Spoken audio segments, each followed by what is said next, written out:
Baru-baru ni ada viral dua isu meninggal dunia. Yang pertama isu ada seorang wedding planner tu meninggal dunia. Jadi saya tak tahulah isu yang mana orang kata wedding planner ni scam dan sebagainya, ambil duit kemudian makanan tak sampai, wedding planner tak jadi apa dan macam-macam perkara lagi lah.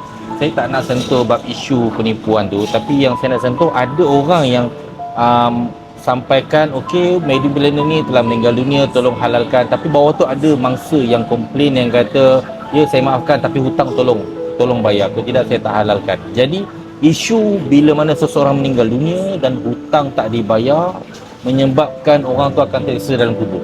Guys, aku tak nak cerita isu dosa pahala orang yang dah meninggal dunia, tapi apa yang aku nak bawa, yang kita nak bawa dekat sini adalah inilah satu ketakutan yang saya risaukan ketika mana uruskan perniagaan. Yang saya khawatir bila mana ada pelanggan datang ke kedai dan dia makan tak puas hati dan kemudian dia tak maafkan saya dan kemudian saya kena jawab. Kalau jawab kat media sosial okey lagi, kalau jawab dalam WhatsApp okey lagi. Kau bayangkan dia makan brisket short rib, dia makan tomahawk, kemudian dia tak puas hati dengan makanan aku. Okey, kita jumpa kat Padang Masyah. Kat Padang Masyah nanti kau agak aku sempat ke nak bakar tomahawk brisket dekat dia tu? Memang tak.